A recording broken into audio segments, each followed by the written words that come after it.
When a family member has food allergies, travel can feel overwhelming, but there's a lot you can do to prepare. In today's episode, we're talking through practical ways to plan safe and enjoyable trips, from choosing the right accommodations to navigating meals with confidence. It's all about helping families feel prepared, supported, and able to focus on making memories together. If you have traveled with somebody that has a food allergy, or if you have questions about traveling or destinations when you have a food allergy, we would love to chat with you. So don't forget to leave us a comment, go to our Facebook group. You can find it under Wander and Chat. Reach out to us. And as always, don't forget to hit the subscribe button wherever you are listening to our podcast and leave us a review because it really does help for our channel to get more and more popular so that we can help other people traveling with food allergies. So since we're kind of like in between trips, we've got stuff going on, stuff in the works, but we aren't anywhere right now. I want to know what your bucket list destination is. And you've been a lot of places in the world, but is there still one place that like just every time you think about it, you're like, that's the place that I have to go? I think one of the places that our family really wants to try to get to, and it's difficult, as you know, when you have college kids, is Japan. So that is Yeah. one of the places that we would like to travel to. And obviously, we need, a certain amount of time to be able to do a trip like that. So Yeah. that's what I would say. And summer in Japan can be really hot. So, one of your best opportunities to go with college Right. age kids is when it's super, super hot over there. Yeah. But no, Yeah. I mean, that's it is, our big family trip that we're taking this year is right after Christmas. mhm, And that tends to be a nice time too. It's just, you're more limited, as we talked about in our last episode. yeah. The good So thing what though about with you? And college, you've yeah, been a ton of college places. kids have a lot of time then. Yeah. So, you've been a ton of places. Where do you wanna go next? So I would have to say that this was not really on my bucket list, but the more my husband talks about it, the more I want to go to Antarctica. And I used to think that I was fine doing basically a drive-by, like taking a cruise where you just went there, you could wave to the penguins from the balcony on the ship. But now I really think I want to go with like boots on the ground. I want to go and be able to say I've been to Antarctica. I've stood there. I've Mhm. walked my way through penguin poop. That's the goal. Yeah. I want to do Antarctica. Yeah, I would like to do that too. I'm not too concerned about the Drake Passage, are you? I'm really not. I mean, I don't generally get seasick. And the one time I did get seasick, it was in the Caribbean. And we were just in a really bad storm. We had terrible, terrible weather. It's the one and only time I've had to like just go lay down. But really, once you lay down and you wake up, it's fine. So if I have to sleep through the Drake Passage to make it, I'm going to be fine. I also really want to do, have you been to Africa? Have you done like the African safaris and No. stuff? No. I think in my head, it always felt like it's going to be too hot. It's going to be, just Mhm. it's not going to be a pleasant trip. But we have a friend who's there now, and it is one of her happiest vacations. She loves to go on these African Mhm. safaris, and the pictures are just so beautiful. And how close you get to these animals is so Yeah. amazing Yeah. that it really makes me want to do it. Yeah. Okay, we're going to jump right into our conversation about traveling with allergies. It can be immensely scary with food allergies, but there are some things that you can do in advance or while you're on vacation to stay as safe as possible. Remember, we are not doctors. We do not play doctors on TV or on podcasts. So if you have specific questions about traveling with a food allergy, you'll have to talk to your family doctor, your pediatrician. If you go to see an allergy specialist, go and talk to them. And this episode is not specifically geared towards people who don't who have airborne allergies. That's not something that we're really going to touch base on because those can be a much bigger issue than what we can address as just common non-medical type people, especially if you're Mhm. taking flights. So with all of that in mind, can you travel, Jodi, if you or your kids have food allergies? So your comfort level and your safety is going to depend on the level of allergy and the type of allergy that you have. I'm speaking to this as someone, I have two children with food allergies, one who's allergic to tree nuts and carries an EpiPen, one who's allergic to peas and pea protein and does not carry an EpiPen. So obviously that's where I'm coming from this. I always recommend, I think if you have children with food allergies or you have food allergies yourself, it is great to be very forthcoming with your family doctor, your pediatrician. It was very helpful for me to have these conversations with her when we were thinking about our first international trip, Hmm. especially. She had a lot of great advice. She also told me she has, there are kids who study abroad, right? So this is something else Yes. too. It's not just like a family vacation, but if your college age kid is considering traveling abroad, this is something else you want to talk to your doctor about. Yeah. So, and you may not off the top of your head have an answer to this, but is it more challenging to be an international travel with food allergies? It can be, especially when you've got a language barrier, because obviously communicating is very, very important. And you will have some of that, the different countries use different types of food. There might be some allergens and things you might not necessarily expect. And also flights. I was on a flight. I think we were going to Paris, and they gave out ice cream with the food, and it was praline ice cream. Like, you would think that they would just give out vanilla ice cream, right? But it was Yes. praline. And so, there's just things that you have to be aware of. Yeah. And what are the first steps that you have to take when you're planning to travel with food allergies?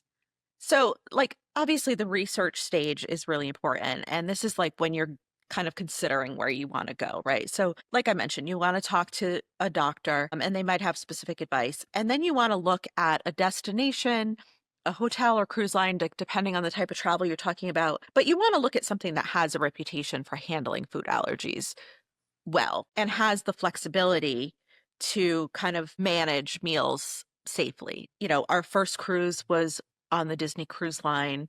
I remember the very first meal we had. It's really great on a cruise because you have the same wait staff for every Yeah. meal. And the first night, our server said to me, your job on this trip is to have fun, and my job is to worry about the food allergies, which was Oh, just so nice to hear. And when we travel internationally, and we've talked about this in prior episodes, that's why one of the reasons why we like to go with Adventures by Disney, because they deal directly with the restaurant, so they can really help kind of communicate that. So if you're wondering like where to look to travel, ask friends who've had food allergies. There's a lot of food allergy groups on Facebook where you can talk about places that people have traveled. There are places that have great reputations, places that have web like pages on their sites that are specifically focused on dietary concerns. So really, especially if it's your first trip, you want to go with something that's been proven. yeah. And, we just kind of touched on it, but are there specific destinations that you want to think about before you travel? Yeah, I mean, you want to think about, especially if you're talking about international travel, you want to think about what types of foods they're known for, right? So China, Southeast Asia, they use a lot of peanuts in their food, so that might be a concern. Really think about like what the destination is. If you can't have cheese, there's some countries that will use a lot of dairy. So, really think about like what is the country known for before you book that destination. Yeah. And I can definitely see now why it's so hard to address airborne allergies because if you do have those types of issues, there's so many like food markets and street vendors and stuff in these places that it could really be a challenge. Right. Absolutely. So, what other work can you do in advance or should you do in advance before you book a vacation? So so you can, with an airline, you can book a specific meal, right? They don't they might have like a gluten-free meal. They might have, something that doesn't have dairy, or something that might be vegan. They don't typically have meals that are very, very specific, right? Mhm. Like I couldn't order a meal without like peas or pea protein. And that seems kind of silly. It might seem like an easy allergy to avoid, but even something like chicken noodle soup might have peas in it. Yeah. So, a lot of rice dishes will have peas in it. So, you can order those specific meals. And I recommend that you do that if you're flying somewhere where you're going to eat. However, I always recommend having a backup plan. So we pack protein bars, not pea protein, but regular protein Yeah. bars that we know are safe. Well, typically, like if we're traveling internationally, my daughter will eat in the airport. So we don't have to rely on the meal on the plane. We had this like kind of funny situation one time where, I don't know if you do this too, but like when I book the seats, I just book them and then we Yeah. just sit. Right. And so she was the flight attendant was walking around with a meal and she was like, "Oh, I had a special meal." And I said, "Is it nut free?" And she looked at me and she was like, "What?" And I said, "Is it nut free?" And she's like, "I don't, yeah, they all are." And I was like, "Oh, they're all nut free." And she's like, "What are you saying?" And I was like, "Is there nuts in the meal?" And she's like, "I thought you were saying, is it not free?" Oh Meaning like god. the food was free. And so anyway, she didn't have a nut-free meal even though I had ordered one. She had like a kosher meal, but luckily, my daughter had already eaten. So that was just a funny thing where we were just like both looking at each other like, "Why don't you understand what I'm saying?" And she was like, "I kept thinking like, why is she wording it that way? Why is she wording it that way?" So, obviously, you're not going to want to eat anything that isn't clearly identified as safe. Yeah. And so, that's obviously very important. If you're traveling to an all-inclusive resort or a cruise or a resort where you're planning on eating, you want to contact them in advance. Let them know, they don't necessarily need to do anything in advance, but it's good for them to know so they can alert the staff. The other thing is kind of looking at like what types of foods the the destination is known for. So for instance, when we went to England, we knew that when you order fish and chips, you usually get like mashed peas, right? So it was Mushy very peas. easy to say, don't add the peas. Nuts are interesting because something like pesto, so if you go to Italy, for instance, but even in Paris, we've had pesto where they'll just drizzle a little bit of pesto on the top of a soup. Some pestos have nuts, some do not. We were in one place in Italy where there were walnuts in the meatballs. That's No. typically a very safe thing for my daughter. So, especially when you're traveling with young kids, like, if you've been to Paris or you've been to France, macarons are like a huge thing. They're beautiful, they're laid out. We let my daughter know in advance that those would not be for her because, a kid seeing these beautiful desserts could be a disappointment. So, Yeah. we understood there's almond in those. And then finally, I recommend if you are traveling to a destination where it's the language that you don't speak, that you carry allergy translation cards. So you Mhm. can buy these or you can make them yourself. Basically, you want to say like allergic to tree nuts or whatever in the language of the country as well as in English. Bring a couple in case you lose them, or if, sometimes we've had the server take it back to the chef. So I also recommend laminating them just so they stay nice and neat. So, that's obviously very important and you want to make sure you have those. I did not know those were a thing, and those are a brilliant idea. And even if you're on a cruise ship, because, cruise ships have very international crews, and you Right. don't really know if you will encounter someone who doesn't have as good a grasp on your language as you do. And, something like that could really come in clutch when you're trying to say, no, these are the things that we're allergic to or whatever. I love that Yeah. idea. Yeah. I mean, obviously, communication is the most important thing. And, there have been times where I've said, you know, she's allergic to nuts. Are there nuts in that? And like the server will be like, no, I don't think so. And it's like, no, you have to, but I don't think so. Like you can't, when you're traveling, you can't accept that, right? It has to be Yeah. absolutely not. Otherwise, And you as don't. somebody that doesn't deal with food allergies, I think my first thought in the before time, because now I know a lot of people with allergies, but in the before time, if somebody said, "Is there nuts in it?" I would just look at the plate, not see nuts, and be like, "No, there are no Right. nuts." Right. Right. But yeah, But there are so many different ways that there can be, food in even silly things like, those little, I don't know what they're called, but they're like these little wafer cookies. They're round and they have like a layer of hazelnut chocolate in the middle of them. yes, Yeah. Like yes, we've been to they were my places sister's where, favorite. right. I mean, they're delicious, right? But like we've been to places where my daughter's ordered like vanilla ice cream and then they stick one of those in and then Oh my and, gosh. and they can't remove it. Right, because now it's Yeah. already been in there, and I know I've been places with you where I've pointed out, like, that can be cross-contaminated, things like gelato. We had commented on MSC where they had individual scoops for the gelato, which is great, Yes. typically, my daughter will have to ask, "Can you open a separate one?" We've been to places that have, like, an allergy-aware cooler where there are, only 1 scoop to 1 tub. But yeah, cross contamination can be huge. So you really have to communicate the issue, right? You can't just assume I'll order vanilla because vanilla doesn't have nuts in it because you Yeah. don't know what's gone near that. And so yeah, communicate. And if you don't feel comfortable, like there have been places where In Italy, my daughter, we went to a gelato place. They couldn't accommodate it. They were very forthcoming about it, but they recommended a place down the street. So, Oh, that was nice. a place that did have like the individual scoops. Yeah.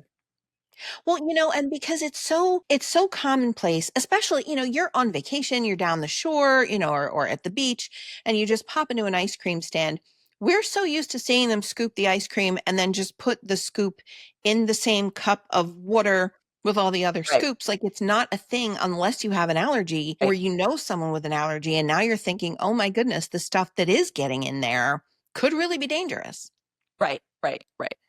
Definitely. So, yeah, if you're unsure in any way, that's when the protein bars or snacks or whatever you've packed that are safe, that's when those come out. Um, Yeah. and you just have to make that really clear. I mean, on Disney Cruise Line, for instance, they'll have like prepackaged cookies behind the buffet, but you have to communicate. Yeah. What if allergies are really severe? Like, are you just banned from travel? Can you not go anywhere at that point? Again, like we're not talking about airborne allergies, but we're talking about like, someone who has a lot of allergies that it can be challenging. And in that case, that's where you want to consider a vacation rental or a hotel with a kitchen. Depending on the severity of the allergy, you may be looking at bringing like your own pans and your own cookware. But, that's where a vacation rental where you can have your own kitchen Mhm. or, a hotel or a suite or something with the kitchen can come in handy. Yeah. Yeah. It's such a good idea because, if you can make your own meals, you know exactly what you're eating. And, not only are you saving money, but you could be saving your life by, cross contamination or something. Right. So how do you handle a cruise? Because there's so much food and it's everywhere. So how Yes. do you specifically deal with food allergies when you're cruising? So again, this totally comes down to communication. You want to let the cruise line know in advance. Typically, the main dining room is going to be like the easiest because you do have the same server and they will understand what your allergy is. What we have done in the past, when this is specific to Disney, but when we've traveled, with food allergies, is that they often let you choose your meal the day before. Hmm. So they'll bring the menu from the next night and let you look it over, decide what you want. And that way the chef knows in advance this person is ordering this Yeah. and there can be no cross contamination. Now, buffets, right? That's tricky because not only do you not have a server, but there is the risk of some cross contamination. And so you can ask to speak to someone at the buffet who can let you know what's safe, have you talk to the chef, whatever you need. But again, you really have to communicate that.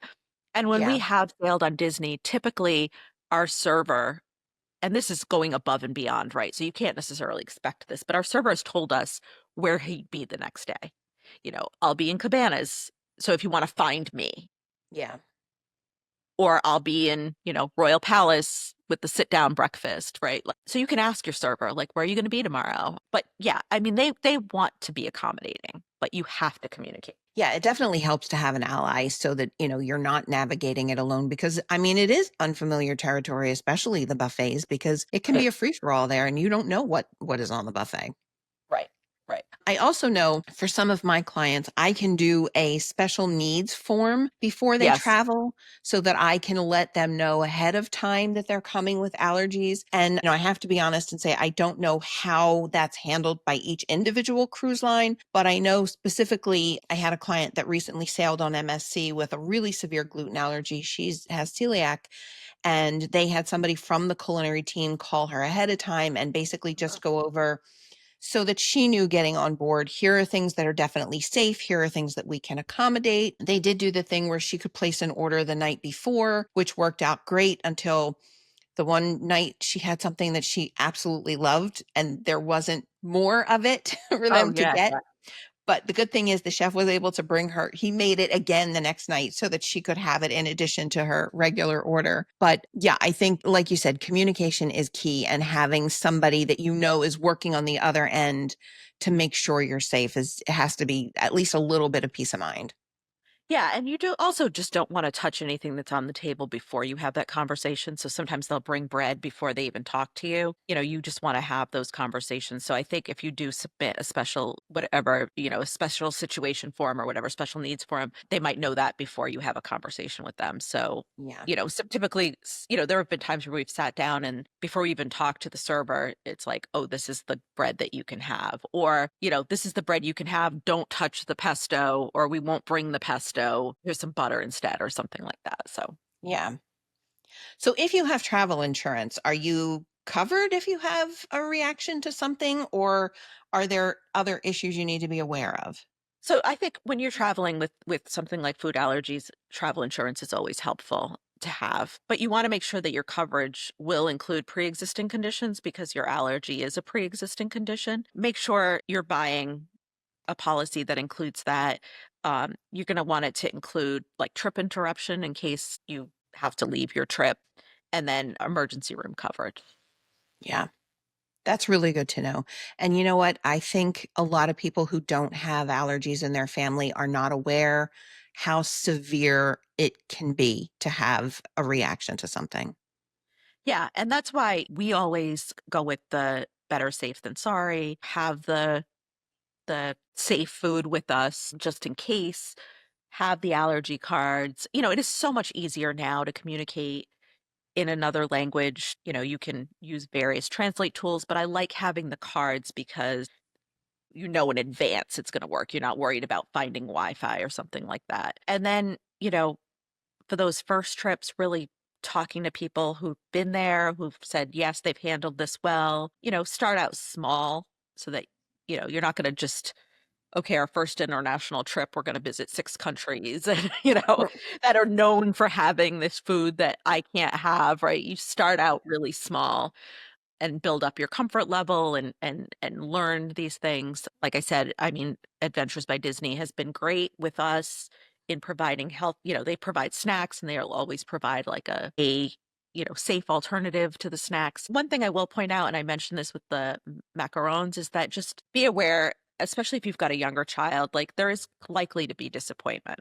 right? Yeah. Um, sometimes there are times where the alternative we've had cases where the alternative dessert has been like, I think it was at Ohana at uh, Walt Disney World, but my daughter couldn't have the dessert, and the chef came out with a tub of ice cream, but then he had like a candle on it, and then he came out with a whole thing of like chocolate sauce, like in the container, so it was safe, Yeah. and like made a big show of like dripping it Oh, on the top that, we had people at other tables like, "Wait, did you special order that?" Um, so that was really fun. So obviously there are places that will make it special, but there are times you can't have the dessert. I'm sorry. You can't have the bread. I'm sorry. But it's so important. yeah. And I'm personally familiar with that disappointment. And I don't have food allergies, but I do have diabetes and I try and watch my sugars, especially on vacation. And to see all of the decadent and delicious desserts, and then you go down to where it says no sugar added and it's like vanilla ice cream. Right, right. Like, well, that kinda stinks. I like Yeah. chocolate mousse and all the other stuff that you guys are having. So, yeah, with little kids, I can't even imagine. We had a family friend who used to come to birthday parties, but she would call us ahead of time to ask what we were serving, and as closely as she could, she would replicate the entire menu for her daughter who had multiple allergies, and, like I think Disney just does it so well. I think having, the opportunity for the kids to enjoy the same or very similar things, or maybe even Right. a little bit better. Yeah. Well, we were so glad to be able to talk to you today about food allergies. And if there's something that you'd like to chat about specific to food allergies, maybe you've got an idea that you've done or a hack that you've tried or you're familiar with, leave us a comment, go to our Facebook group and leave us a comment there because we would be so happy to continue the conversation about traveling with food allergies. Mail call, question stories, let's hear it all. From you to us, it's wonder and chat. So grab a seat, let's talk just like that. We had just a quick question about traveling at Christmas time. And Jodi, I know that you travel a lot of places and you kind of have your finger on the pulse of a lot of vacation destinations. How do you find out where some of these like holiday festivities are going to be, or, like the Nantucket thing or the Texas thing? How do you find those holiday events in different locations? I mean, that's something that you're going to want to go online for, right? And typically, you know, I like to just kind of see where other people I know have traveled around the Mhm. holidays. So, like with Nantucket, obviously I live in Massachusetts, but I know people who do that trip every year and you see the photos. There are some websites that will have kind of an overview of all the Christmas places. You could go on Pinterest and search. Mhm. Um, if you're looking for something festive and cold weather, look at those ski resorts, look at places that are typically winter, and you're likely to find something. Yeah. A lot of places now have, Christmas holiday markets. So, you can search online for those. But yeah, I mean, I really like to just like look at other people's photos. So that's where I would go to Pinterest or Instagram or, people that I know. Yeah. I like to browse the events section of Facebook if Yeah. I'm going to be traveling somewhere, because you can really get an idea of what's going on in the community, or even like the community Facebook groups. Like if I know I'm traveling somewhere, I might join a Facebook group specific to that location because they will Uh-huh. have all of the scoop. And, especially we were just talking about food allergies. God bless the internet, because you can find this information. You can find Right. what hotels or restaurants are more allergy friendly and which ones have the best Christmas stuff. Yeah, definitely. In news, this is something that is so crazy to me. You can use your Apple Wallet with your passport. Tell me what the story is. So this is something that Apple is introducing in iOS. So that is their iPhone app. It is a uh, digital passport for air travel. So it's only for like what you would do is add your passport to your Apple wallet. But typically you're thinking you're going to use your passport to go internationally. This would Mhm. only work for domestic flights. So this would be you would add your passport, you could use it instead of showing your real ID. You would show Mhm. this. TSA has said they will accept this, the digital Wow. ID. It does not replace a physical passport for traveling internationally. So that's obviously very important. You still need your passport if you are traveling internationally. There are some caveats around which iPhones this will be allowed for and which iOS versions. It is different in California and then different again in Puerto Rico. Mhm. But I just think this is interesting because I've known so many people who've traveled and like forgot their license at home or Yeah. lost their license, right? So having something digital is kind of a nice backup, especially now we're talking a lot about real IDs. People are traveling more with their passports for domestic flights. I just hope that people understand that this is purely for domestic flying and not at all for international, and that you will still need your passport for international. It is a great idea, though. We just talked in our last episode about my stepmother who left all of her stuff. Right, It right. would have been so helpful to have a digital version of her passport to just get on the plane and, to check in at the hotel and, do Yeah, all of the yeah, things. That would have been yeah. awesome. I think that's So, great. I think great news. yeah, and I think that in combination with like, digital pay services like Apple Pay do make it easier for someone who may, leave their wallet at home on Yeah. accident. Yeah. So anyway, it'll be just interesting to see how this works and how it's accepted. I think we've talked before too about, reliance on digital things when, the Wi-Fi might be a little spotty or something like that. So, it'll be interesting how this works. But as somebody that still can't get a real ID appointment, this is very appealing to me. Yeah.